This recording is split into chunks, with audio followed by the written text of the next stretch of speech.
900 plus people died in mass suicide. It was November 18th, 1978. The world woke up to an unfathomable horror unfolding deep within the Guyanese jungle. Jonestown, a settlement carved out of the dense rainforest, was meant to be a utopian haven, a sanctuary for the followers of the charismatic, yet increasingly paranoid Jim Jones. But the dream had curdled into a nightmare, culminating in the largest single loss of American civilian life in a non-natural disaster. The scene was one of utter devastation, bodies strewn across the settlement, a macabre tableau of forced obedience and unimaginable despair.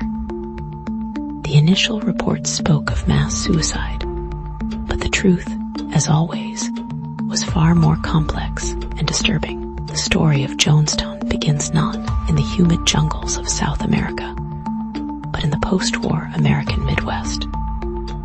James Warren Jones, a young man brimming with ambition and a messianic fervor, started his ministry in Indianapolis. He preached a gospel of racial equality and social justice, attracting a diverse congregation drawn to his promises of integration and community. But beneath the surface of progressive ideals, a darker current was already taking hold. Jones displayed an unnerving need for control, demanding absolute loyalty and obedience from his followers. He staged faith healings, claiming divine powers, and subtly manipulated his congregation's emotions, laying the groundwork for the cult of personality that would ultimately lead to tragedy. One early follower noted Jones' unusual fascination with death and control, an obsession he masked with charismatic sermons. As Jones's influence grew, so did the scrutiny. Allegations of financial impropriety and abusive practices began to surface. Concerned relatives accused him of brainwashing and exploiting his followers.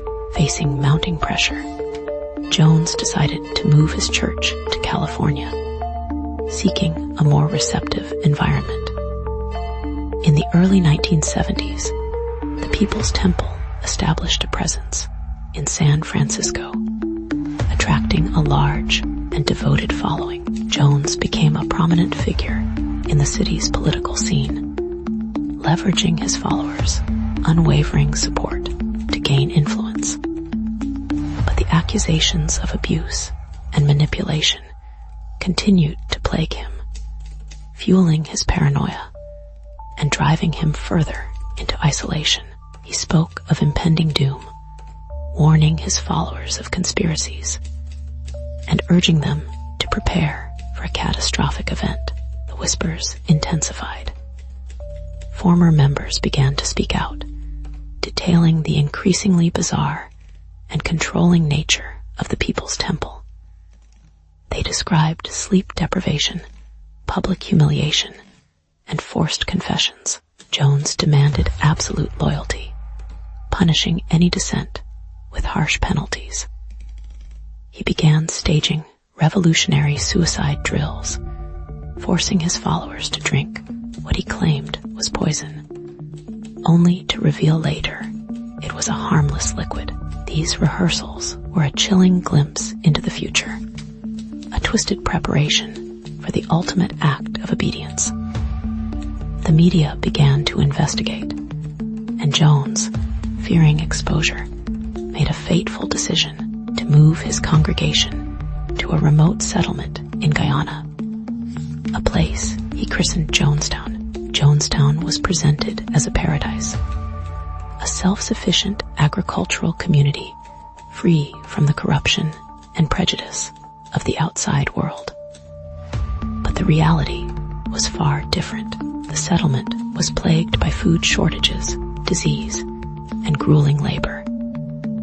Jones ruled with an iron fist, his paranoia escalating.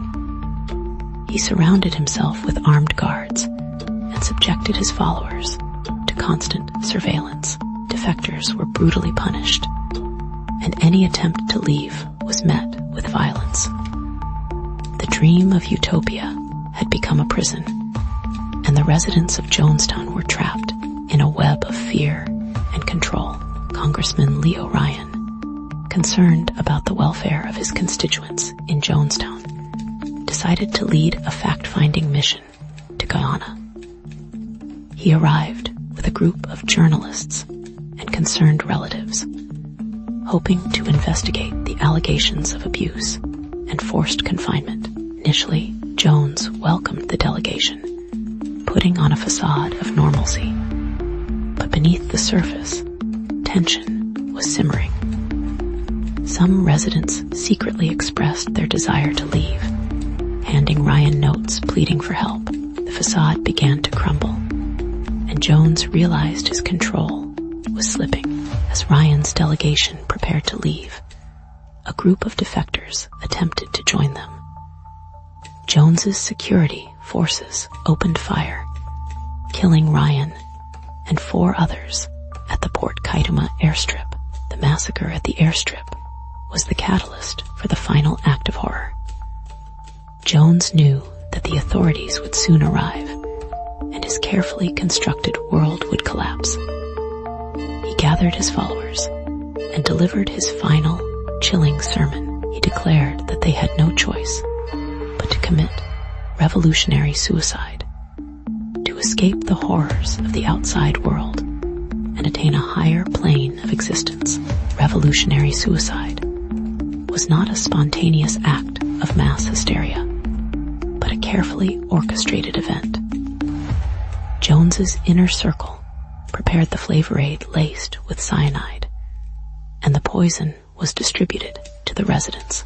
Infants were the first to die, their parents forced to administer the deadly concoction. Adults followed, some willingly, others coerced at gunpoint. The scene was one of unspeakable horror, a testament to the power of manipulation and the depths of human depravity. The world recoiled in shock and disbelief as the news from Jonestown spread. The sheer scale of the tragedy was overwhelming. The images of the dead seared into the collective memory. Investigations were launched, seeking to understand how such a horrific event could have occurred. The focus quickly turned to Jim Jones, the charismatic leader who had led his followers to their deaths. Was he a madman, a con artist, or a deluded visionary? The answers were complex and unsettling, revealing a disturbing portrait of a man consumed by power and paranoia. In the aftermath of the massacre, questions lingered. How could so many people have been so completely under Jones's control? What were the factors that led them to Jonestown in the first place? The answers lie in a complex interplay of social, political, and psychological factors. The promise of racial equality and social justice attracted many disillusioned individuals seeking a better life. Jones exploited their vulnerabilities, offering them a sense of belonging and purpose. But he also isolated them from the outside world, manipulating their fears and anxieties to maintain his control. The investigations revealed the extent of Jones's financial crimes and political connections.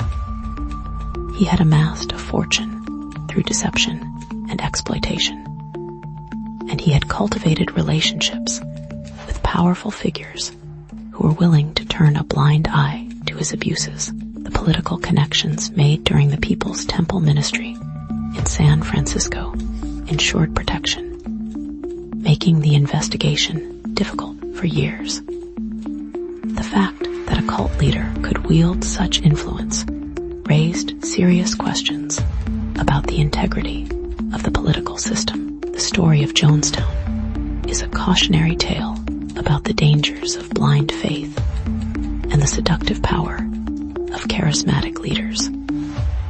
It serves as a reminder that even the most idealistic movements can be corrupted by greed, paranoia, and the lust for control. It highlights the importance of critical thinking and the need to question authority. The horror of Jonestown continues to resonate decades later. The images of the dead remain haunting, a stark reminder of the fragility of human reason and the depths of human cruelty. The phrase "drinking the Kool-Aid" has become a shorthand for blind obedience, a chilling testament to the power of manipulation. Despite the overwhelming evidence of coercion and murder, some continue to view the deaths in Jonestown as an act of revolutionary suicide, a defiant rejection of a corrupt and oppressive world. They argue that Jones's followers chose to die rather than face persecution and oppression. This interpretation, however, ignores the reality of the situation. The residents of Jonestown were not free agents, but captives of a tyrannical leader who manipulated their fears and anxieties to achieve his own twisted ends. In a final, chilling irony, Jim Jones himself did not drink the cyanide-laced Flavor Aid. He died from a gunshot wound, likely self-inflicted or administered by a trusted lieutenant. He escaped the agonizing death he inflicted on his followers, a final act of self-preservation that underscored his utter disregard for their lives. The man who preached about sacrifice and salvation ultimately chose to save himself, leaving behind a legacy of death and despair. The Jonestown Massacre remains an open wound in the American psyche, a testament to the dark side of human nature and the enduring power of cults. While the bodies have been buried and the jungle has reclaimed the settlement, the questions surrounding Jonestown continue to linger, a chilling reminder of the dangers of unchecked power and the enduring allure of false prophets. The true extent of Jim Jones's depravity and the reasons so many followed him to their deaths may forever remain shrouded in the mists of the Guyanese jungle, a haunting enigma of the 20th century.